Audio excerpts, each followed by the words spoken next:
Hey friends, it's Christy here on the My Favorite Things YouTube channel. Today I'm going to be making a card using the new Christmas Carols stamp set by Stacy Yakula.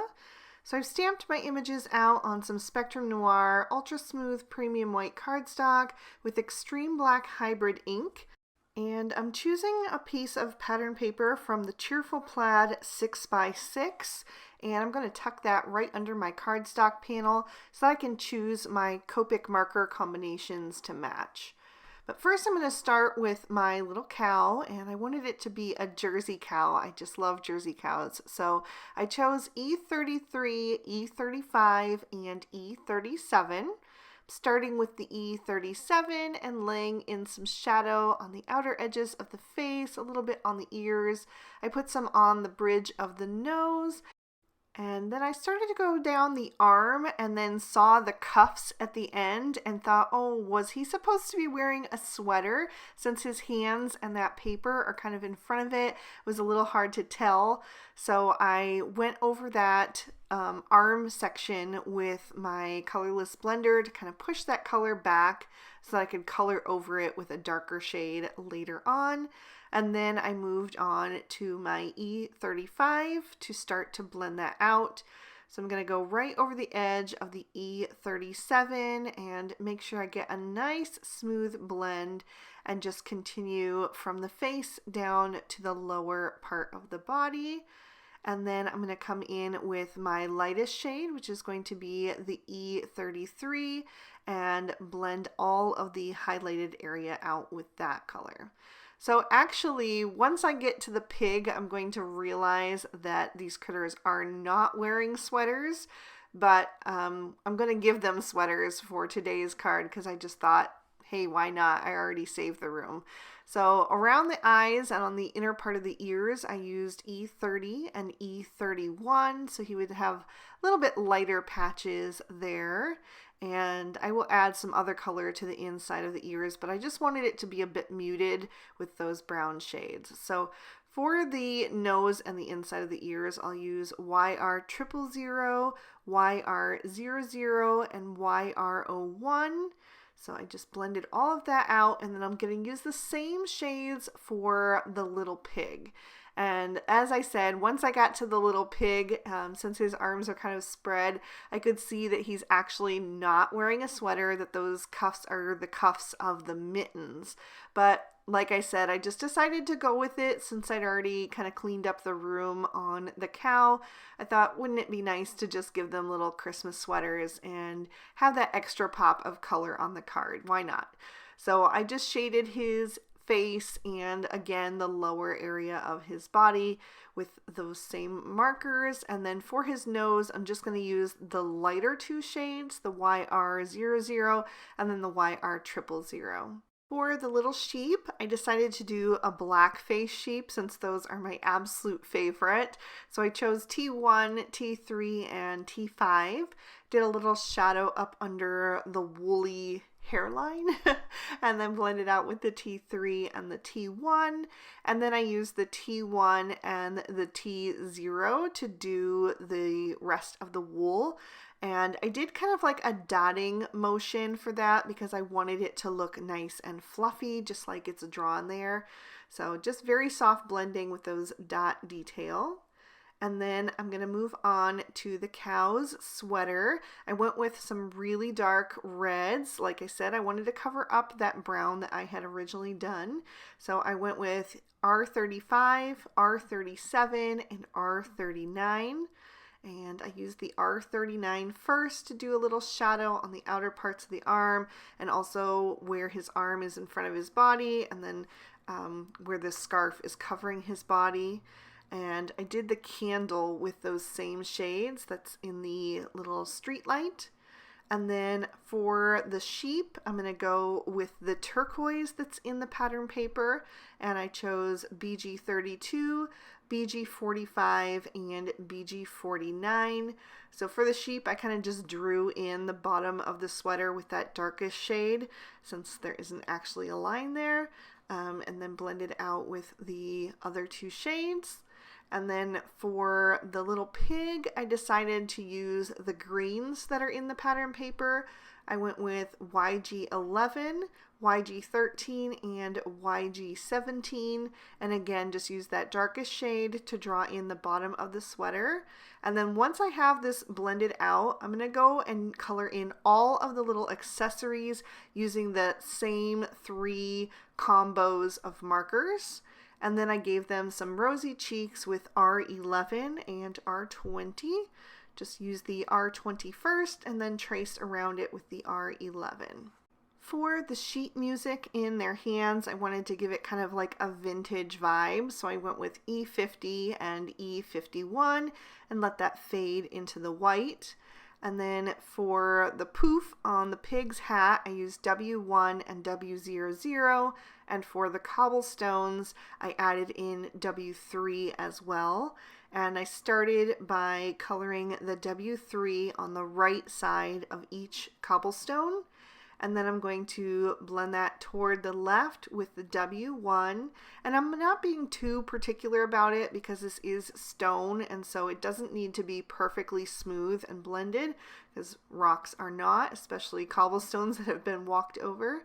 And then I use the W00 for the lightest. And then for the street light, I went with some cool grays. I chose C3, C5, and C7.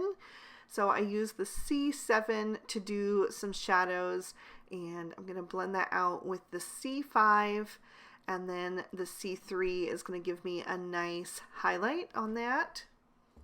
So I did end up using 3 different gray families on this card between the toners, the warm, and the cool. And you could definitely just do one if that's what you've got, but I do like how each different family gives the images their own distinct look. I'm going to go back to my cow and finish off his tail with the E39, and then I'll do the flame on the lantern with Y15 and the glow around it with Y11, and then I'll trim these images out with their coordinating dies. For my focal panel, I'm going to take the largest of the Stitched Mini Scallop rectangle stacks, and I've cut that out of some Bristol smooth surface cardstock. I want to mask off the white scalloped edge from the stitching detail to the edge, so I'm taking a little bit of post-it tape and just masking that off. For the 2 sides, I didn't want to waste a bigger piece, so I tore that in half since I only needed just a little bit, and used the straight edge to cover up that detail. And then I'm going to bring in some Salvage Patina Distress Oxide ink and begin to add in some sky. Before I get too far though, I did want to use the Drifts and Hills stencil to cover up the bottom so I didn't go too far down. And then I'll continue blending on that sky with the Salvage Patina. I want to create kind of like a halo effect, so I want the center to stay light and the edges to be darker. I'm going to darken them up even further with some peacock feathers. I'm not laying that on too heavily though, because I don't want it to get too dark. I still want it to match that pattern paper. So I'm just laying that on nice and soft, and then I'll go back to my Salvage Patina and just blend out the rest of that.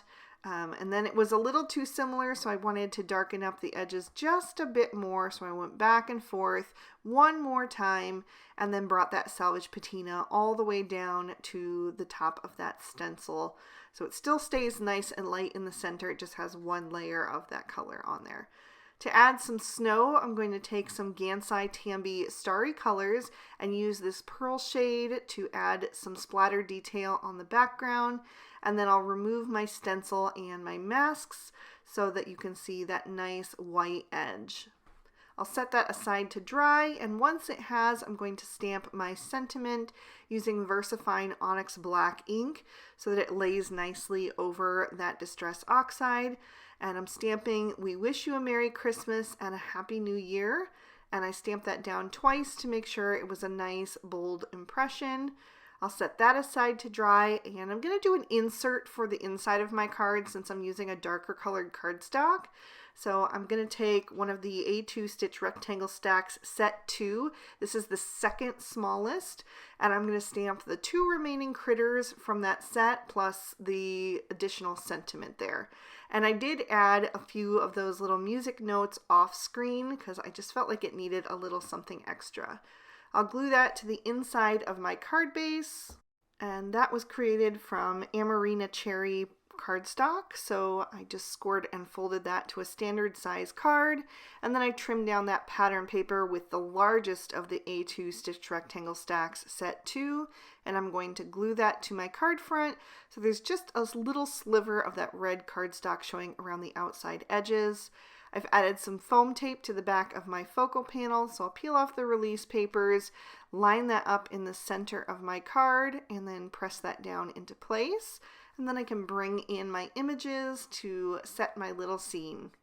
First thing I'm going to take is the cobblestone path there, and I'm going to add that right down front and center on the card. So that is kind of where my little critters are going to be grounded with the snowdrift behind. And then I'll take the street light and I'm going to add that over on the right hand side.